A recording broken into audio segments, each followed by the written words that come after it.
கேக்குதம்மா, கேக்குதம்மா. ம். வாழ்க நன்றி அம்மா. வளமுடன்மா. வாழ்க வளமுடன். வாழ்க வையகம், வாழ்க வையகம், வாழ்க வளமுடன். சிந்தனையை உடல் நலத்தை சீரமைத்து உய்வித்த குருவே வாழ்க. குருவே துணை.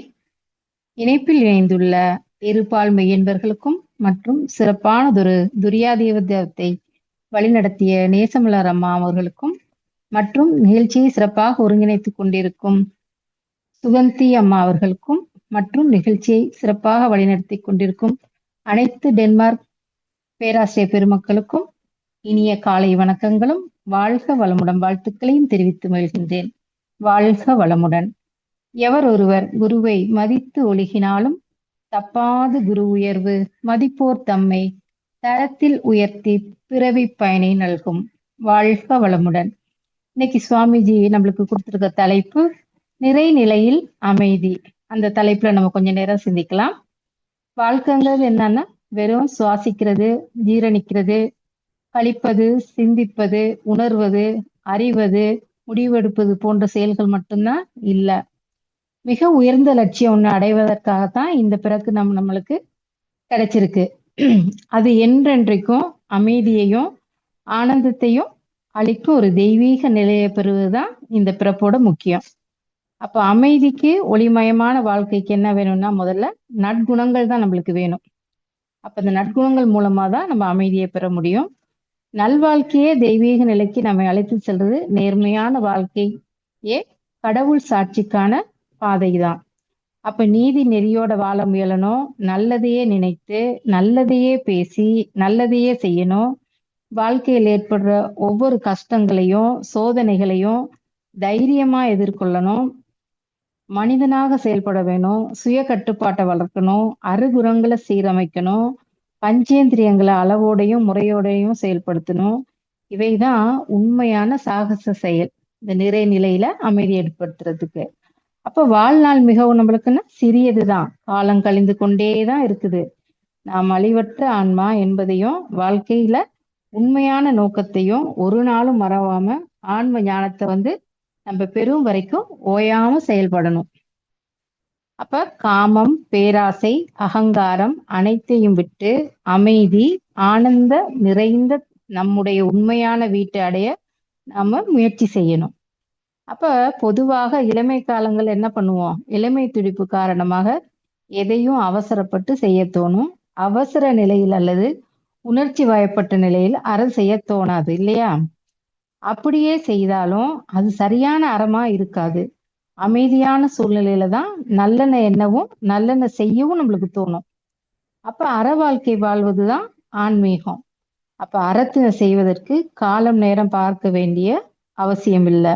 அதை விட உயர்வானது எதுன்னா நமது இந்த உடல் உலகத்தில் வாழும் போதுதான் அறம் செய்ய முடியும். அப்ப அதை முதல்ல நம்ம புரிஞ்சுக்கணும். அப்படி உணர்ந்து செய்யும் போதுதான் வாழும் போதுதான் உடல் மறைந்தாலும் அந்த ஆன்மாவோட பதிவுகள்ல செம்மையாக அது நிறைந்து நிற்குமா. அதுக்கு வள்ளுவ பெருந்தகை ஒரு குறள்ல சொல்லுவாரு, அன்றறிவாம் எண்ணாது அறம் செய்க மற்றது பொன்றுங்கால் பொன்றா துணை அப்படிங்கிறாரு. அப்போ ஒருவருக்கு அறமான தர்மத்தை செய்ய வேண்டும்னா காலம் தாழ்த்தாம உடனே செய்யணும். அந்த தர்மம் உயிரை விட காக்க வல்லதான். நம்மை வழிநடத்தும் சான்றோர்கள் வழிகாட்டிகளிடம் அற வாழ்க்கையை உபதேசம் பெற்றிருந்தாதான் அந்த அறமான அறிவு அறிந்து நன்றாக அதன்படி தர்மம் செய்ய நம்மளால முடியுமா. அப்போதுதான் மெய்ஞானத்தை அடைய முடியும். அறத்தை வழிகாட்டி ஜீவனை காப்பாற்றும் சூட்சுமத்தை அருளிய பொன் போன்ற துணையான குருவை என்றான்றோ நம்ம போற்றி வணங்க முடியுமா. அப்ப பாருங்க, அறம் நம்மளுக்கு சுவாமிஜியும் சொல்லியிருக்காங்க இல்லையா, முதல் அகத்தாய்விலேயே அறநெறிகள் 3, ஒழுக்கம், கடமை, ஈகை. அப்ப இதெல்லாம் நம்மளோட வாழ்க்கைக்கு முக்கியமான ஒரு காரணங்கள். அதான் சுவாமி ஒரு கவியில சொல்லுவாங்க, இறைவனது திருநிலையோடு இணைந்த போது இன்ப துன்ப உணர்வுகளை கடந்துயர்ந்து மறைபொருளாம் அறிவுதன் முழுமை பெற்று மா அமைதி பெறும் அது பேரின்பமாகும். நிறை அறிவு நிலையிலே இந்த பேற்றை நினைந்தோ மறந்தோ உலகில் மனிதன் அந்த துறை நோக்கி வாழ்க்கை கடல் நீந்துகின்றான். துணை குருவே வழி அறமும் தவமும் ஆகும் அப்படிங்கிறாரு. அப்ப தவமும் அறமும் தான் நம்மளுக்கு முறையான ஒரு வாழ்க்கை நெறி. அதை நம்ம கடைபிடிச்சாலே போதும், நமக்குள்ள அமைதி தன்னால வந்து சேரும். அப்ப சிற்றின்பங்களை துய்ப்பதற்கான 5 புலன்களின் தன்மை அறிந்து அவற்றில் அளவு முறை மீறாம அடக்கி ஆளும் அறிவை பெறுவதுதான் நீண்ட ஆயுள் பெற்று பேரின்ப வாழ்வு அடைவதற்கான பேரின்ப வழி. அதற்கு பேரறிவின் அருள் வேணும். அவ்வருளை வேண்டி மேற்கொள்ளும் யாத்திரை தான் ஆன்மீக பயணம். அப்போ ஒவ்வொரு ஜீவனிலும் கடவுள் குடிகொண்டிருக்கிறாரு. இதை தவிர தனியாக வேறு ஒரு கடவுள் இல்லை. மக்களுக்கு சேவை செய்கிறவன் உண்மையில் கடவுளுக்கு செய்தவை செய்தவனாகிறான். தூய்மையாக இருப்பதும் மற்றவங்களுக்கு நன்மை செய்வதும் தான் எல்லா வழிபாடுகளின் சாரமாகும். சுயநலமற்ற தன்மையே கடவுள் ஆகும். அப்ப அலைகள் கடலென்று வேறுபட்டவை அல்ல. கடலின் ஒரு பகுதி தான் அலை. நாமும் மனிதர்களாயினும் தெய்வ சுரூபங்களே. வேஷங்கள் வேணா நமக்கு வேதங்கள் வேணா நமக்கு பிரம்மத்தை காட்டாது. நாமே தான் அதுவாயிற்றே. மனித போர்வை போட்டு தெய்வ சுரூபம் நாம மனிதர்கள் வந்து. அப்ப உள்ளத்தினுள் தெய்வம் இருக்குது. தெய்வத்தை காண மனிதன் இங்கும் அங்கும் புண்ணிய ஸ்தலங்களும் தேடி அலைந்த பிறகுதான் தன்னிடத்துக்கு திரும்பி வர்றான். உலகெங்கும் தேடிய பொருள், ஆலயங்களில் வணங்கப்பட்ட பொருள், அடியது முடியது என்று அறிந்து கொள்ள முடியாத பொருள், அண்டங்களும் அப்பால் உள்ள பொருள், தன் உள்ளத்துலதான் குடிகொண்டிருக்கிறத அவன் மறந்துடுறான். அப்ப அந்த ஆத்ம சாதனால என்ன பண்றான்? வெளியில தேடி அலைகிறான். தூய வினையாற்றுபவர்கள், புலனடக்கம் பழகியவர்கள், இத்தகைய பண்பாடு உடையவர்களுக்கே இறைவன் தன்னை காட்டி அருளுகிறான். அதுக்குதான் கந்தர் அனுபூதியில அருணகிரிநாதர் ஒரு பாடல் பாடுவாரு. நெஞ்ச கணக்கல்லு நெகிழ்ந்துருக தஞ்சத்தருள் சண்முகனும் கியல்சேர் செஞ்சப் புனைமாலை சிறந்திடவே பஞ்சக்கார ஆணை பதம் பணிவாம். அதாவது எல்லாவற்றுக்கும் காரணம் இந்த மனம்தான். தேவையற்ற பயம், எல்லாத்துக்கும் பயந்து பயந்து தன்னை மறந்து இந்த அன்பும் கருணை இல்லாம இருக்கிறது தான் இதுக்கு காரணம் அப்படிங்கிறாரு. அப்ப காசு பணம் உற்றார் உறவோட மனம் தெளிவில்லாததுதான் எல்லாத்துக்கும் காரணங்கிறாரு. அப்ப மனசை ஒருநிலைப்படுத்தினாலே போதும், நம்ம வந்து எல்லா செயல்களையும் சிறப்பாக செய்ய முடியும். அப்போ ஒரு மனிதன் தனது முயற்சிகளால ஆத்ம அனுபூதி எனும் ஞான நிலை அடைஞ்சாதான் அடுத்த கட்டமான இறை அனுபூதி என்ற நிலையை அவன் அடைய முடியும். அப்படி அடைவதற்கு தான் தன்னுள்ளே உறைந்து நிற்கும் இறைவனை உணர்ந்து அனுபவித்து அந்த இறையோடு ஒன்றிய பரமானந்த நிலையை ஒருவன் பெறும்போதுதான் தாம் மரணம் இல்லாத பெருவாழ்வும் பிறவிகள் அருந்த முக்தி நிலையும் கூடும் அவனுக்கு. இந்த முக்தி நிலை அடையதான் நம் முன்னோர்கள் அறிவு, புத்தி, சித்தம் ஆகியவற்றின் துணையால ஞான மார்க்கத்தையும் தவம், தியானம் ஆகியவற்றின் துணை கொண்டு பக்தி மார்க்கம், வெறும் பூஜை பஜனைகள் கிடையாது. அப்ப எல்லா வழிபாடுகளையும் வச்சு தனக்கு விதிக்கப்பட்ட கடமைகளையும் பொறுப்புகளையும் குறைவற்று முழுமையாக செய்வதன் மூலமா தான் யோக மார்க்கத்தான உச்ச நிலையான ஞானத்தை கடைபிடிச்சிருக்காங்க. அப்ப நமது வாழ்வில் ஒவ்வொரு கணத்தையும் இறைவன் எழுதி வைத்து விதிதான் தீர்மானிக்கிறது வெறும் முட்டாள்தனமானது இல்லையா? அதனாலதான் நாம் தவறுகளுக்கெல்லாம் இறைவனையே குற்றவாளியாக்கி கொண்டு இருக்கிறோம். இப்ப நாம ஐஏஎஸ் பாஸ் பண்ணணும்னு நம்ம நினைக்கிறோம். நமக்கு விதி இருக்குது ஐஏஎஸ் பாஸ் பண்ணி நம்ம ஒரு ஐஏ ஆபீசரா வரணும்னு. ஆனா நாம என்ன பண்றோம்? ஒரு குரூப் தேர்வு எழுதாமலேயே வெற்றி பெற முடியுமா? முடியாதுல்லவா?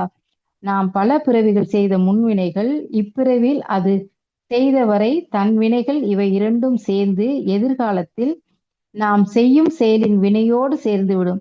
ஆகவே விதி என்பது முந்தைய உடல்களில் நாம் செய்த செயல்களின் விளைவுகள் தான்.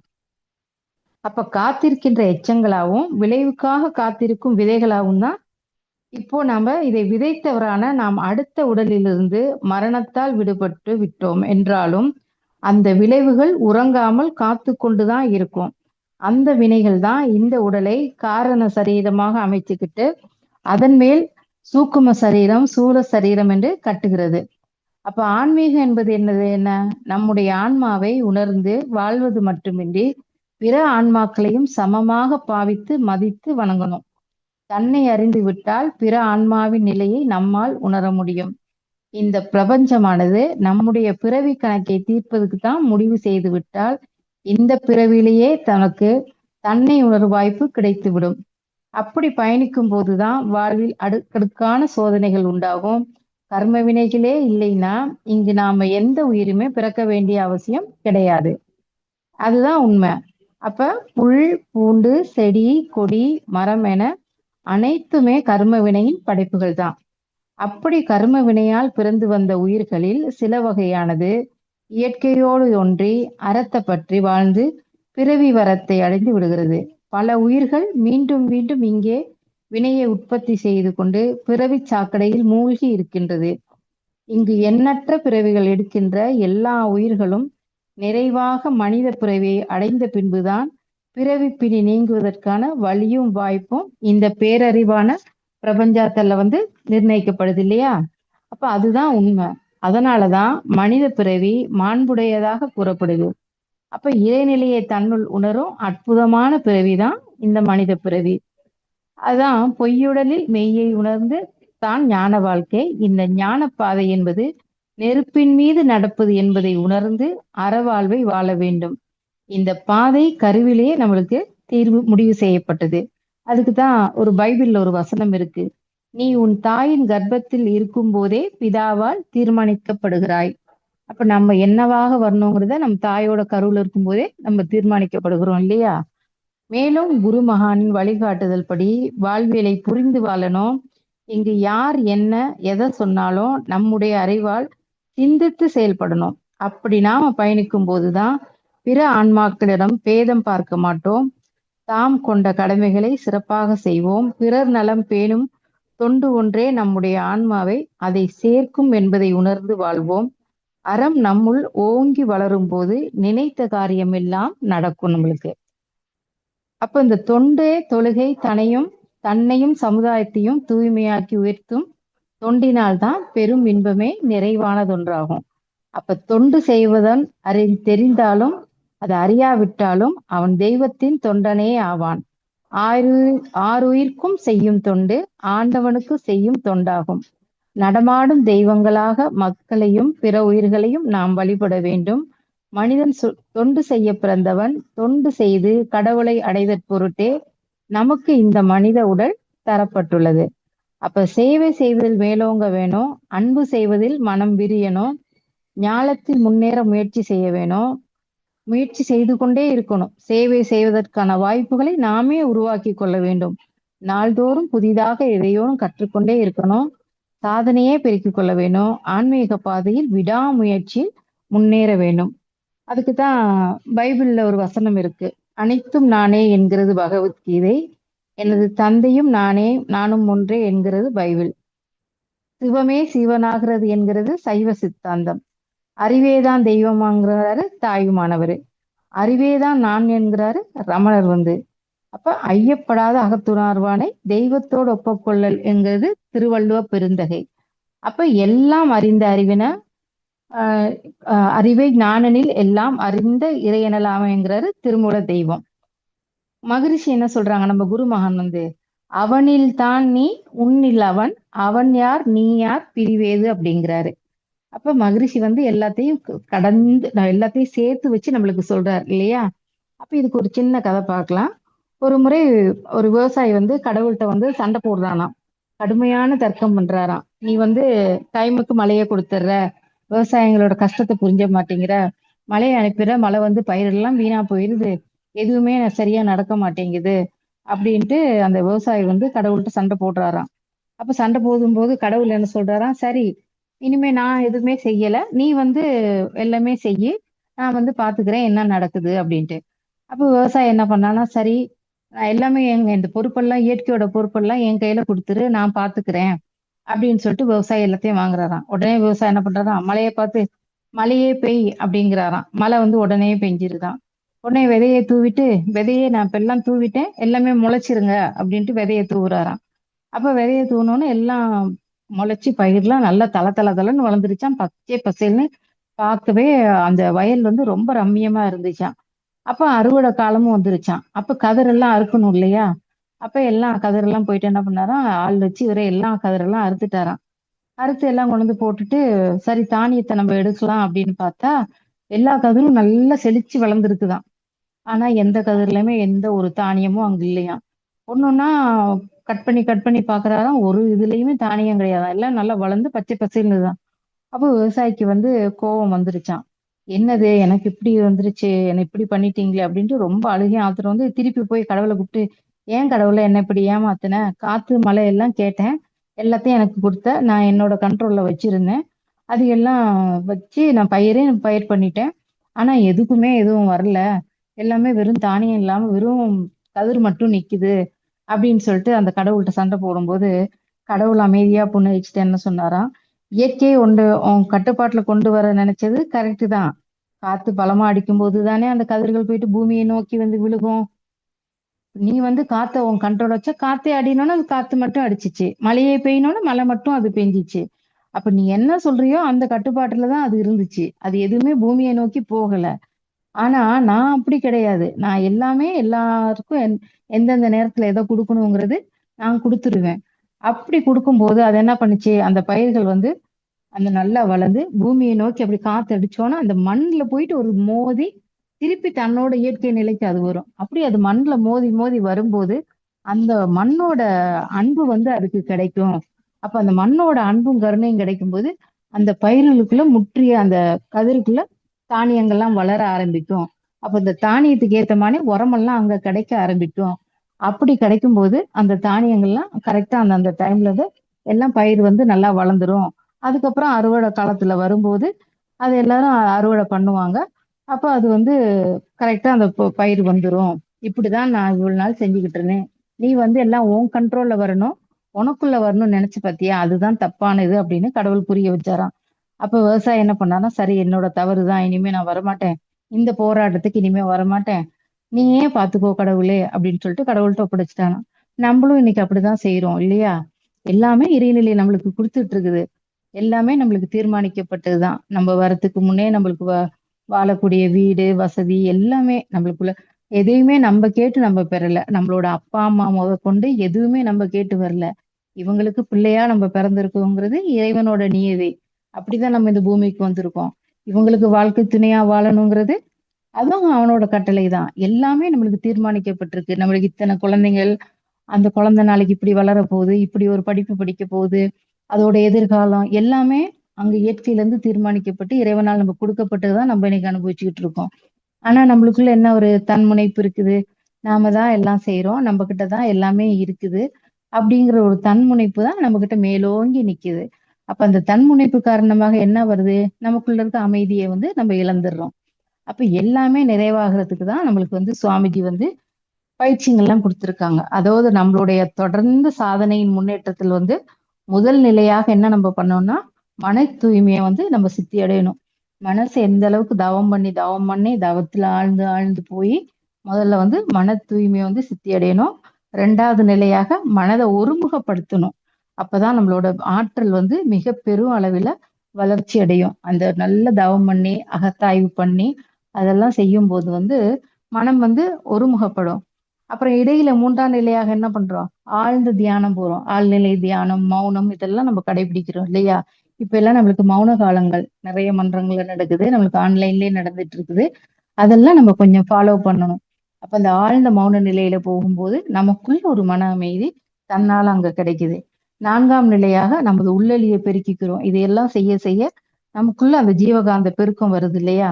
அப்ப அந்த ஜீவகாந்த பெருக்கம் வரும்போது நம் உள்ளத்தின் உள்ளே இருக்கும் ஆன்மாவும் எங்கெங்கும் நீக்கமற நிறைந்த பேரறிவும் பேராற்றலாகவும் உள்ள பரமாத்மாவும் ஒன்றேங்கிற மெய்யுணர்வு நமக்கு ஏற்படுது இல்லையா? முடிவில் என்ன பண்றோம், ஆதியும் அந்தமும் இல்லா அருட்பெருஞ்சோதியை இரண்டர கலக்கின்ற அனுபூதி நம்மளுக்கு கிடைக்குது. அப்ப அருள் தந்தை அருளிய பயிற்சி எல்லாம் தொடர்ந்து செஞ்சுக்கிட்டே வந்தோம்னா நம்மளும் வந்து வாழ்க்கையில நல்ல நிலைக்கு உயர்ந்து வரலாம். அதுக்குதான் நிறைவாக ஒரு கவியை பார்க்கலாம். மகரிஷி வந்து ஒரு கவி கொடுத்திருக்காங்க. நிறைவாக அமைதியோடு வெற்றி கண்டு வாழ நில உலகில் மக்களிடம் அன்பு காட்ட வேண்டும். குறை காணும் பழக்கத்தை விட்டுவிட்டு நல்ல குணங்களையே பாராட்டும் பண்பு கொள்ள வேண்டும். உறைவிடமும் உணவும் பால் உறவும் மதிப்போடு உழைத்து பெற்று அறவு முறையோடு துய்க்க வேண்டும். மறைபொருளாம் மெய்ப்பொருளை அறிய அருகுருவை மதித்து தவம் அறம் கற்று பற்றி வாழ வேண்டும். அதான் வேட்கை வேணும். நம்மளுக்கு விருப்பம் இல்லைன்னா நம்மளுக்கு அதுதான் வேண்டல் வள நம்மளோடது. அப்ப மனநிறைவோட அமைதியாக வெற்றிகரமாக வாழ விரும்பினா நில உலகில் வாழ்ற மக்கள்கிட்ட எல்லாம் அன்பு பாராட்டி வெளிப்படுத்தணும். பிறரது குறைகளை காணுகின்ற பழக்கத்தை விடணும். நற்குணங்களை பாராட்டணும். அந்த பண்பை கடைபிடிச்சாலே போதும். நம்மளோட வசிப்பிடம், உணவு, பொருள், பால் உறவை மதிச்சு வாழணும். உழைப்பின் மூலமாக பெற்று அளவோடும் முறையோடும் பயன்படுத்தணும். மறைபொருளா இருந்து இயக்கி காத்து நம்மள வைக்கின்ற மெய்ப்பொருளை அந்த இறைநிலை உணர்வுக்கு தான் அருட்குருவோட மதிப்பை நம்ம பற்றி கொண்டு தவம் அறம் இரண்டையும் கற்று அதனை பின்பற்றி நம்ம வாழணும். அப்படி வாழும்பதுக்கு தான் மகரிஷி வந்து நம்மளுக்கு பயிற்சிகள் கொடுத்துருக்காங்க. அந்த பயிற்சிகளை நம்ம நிறைவா செஞ்சாலே போதும். ஒரு நாளும் தவறாம நம்ம பயிற்சிகளை முறையா செஞ்சு நம்மளையும் மேம்படுத்தி நம்மளை சுற்றி இருக்கவங்களையும் மேம்படுத்த வச்சு நம்ம நிறைவா அமைதியா இருந்துட்டாலே போதும். நம்ம கிட்ட இருக்க சுற்றமா இருக்கிறவங்க அத்தனை பேரும் அமைதியா இருப்பாங்க. ஏன்னா புத்தரே அதானே சொல்றாரு, உனக்கு இருக்க அமைதியை நீ உன்னுள்ளே தக்க வச்சுக்கொள் அப்படிங்கிறாரு. அப்ப அதே மாதிரி நம்ம கிட்ட இருக்க அமைதியை நம்ம தான் தக்க வைக்கணும். அப்ப ஒவ்வொரு சனமும் எந்த வேலை செஞ்சாலும் சரி, எந்த செயல் செஞ்சாலும் சரி, ஒவ்வொரு சனமும் வந்து நம்மளோட குருவை வந்து நம்ம மதிக்கணும். குரு கொடுத்த கொள்கைகளை கடைபிடிக்கணும். பயிற்சிகளை செய்ய செய்ய நம்மளுக்குள்ளே மனசுக்குள்ள ஒரு நிறைவான அமைதி கிடைக்கும். ஒவ்வொரு சனமும் எந்த ஒரு சோதனை வந்தாலும் என்னுள்ள இருக்க அமைதியை நான் தக்க வச்சுக்கிறேன், என்னுள் இருக்க அமைதி எனக்குள்ளே இருக்கணும், எனக்குள்ளே இருக்கணுங்கிறது அந்த அமைதி நிலையை நம்ம முதல்ல கொண்டு வரணும். அப்படி நம்ம கொண்டு வர வர வர நமக்குள்ள இருக்க அமைதி நிறைவாக இருக்கும். அதுக்கு வந்து நம்மளோட இறையருளும் குருவருளும் துணை இருக்கும் என்னைக்கும் நம்மளுக்கு. ஏன்னா நம்ம குருவை வந்து நல்ல ஸ்ட்ராங்கா நம்ம குரங்கு பிடி மாதிரி பிடிச்சிட்டோம்னா இறையருள் வந்து தன்னால வழிவிடும். அப்ப இந்த இறையருளும் குருவரும் நம்மளை எப்பயுமே நல்வழிப்படுத்தும். நல்ல செயல்களை செய்வோம், நல்ல முறையில் இருப்போம். நம்ம ஒரு உதாரணமா மனவளக்கலை பயிற்சியாளருங்கிற ஒரு உதாரணத்தோட நம்ம வாழ்வோம்னு சொல்லி இந்த சிந்தனையை செவிமடுத்த அத்தனை அன்பர்களுக்கும் நன்றி பாராட்டி எனக்கு வாய்ப்பளித்த நல்லுள்ளங்களுக்கு நன்றியை காணிக்கையாக்கி என்னுடைய சிந்தனையை நிறைவு செய்கிறேன். நிறைவாக இருந்தால் அத்தனையும் குரு மகானுக்கே சமர்ப்பணம். குறை இருந்தால் அடியேன் ஏற்றுக்கொள்கிறேன். வாய்ப்புக்கு நன்றி அம்மா. வாழ்க வளமுடன், வாழ்க வளமுடன், வாழ்க வளமுடன்.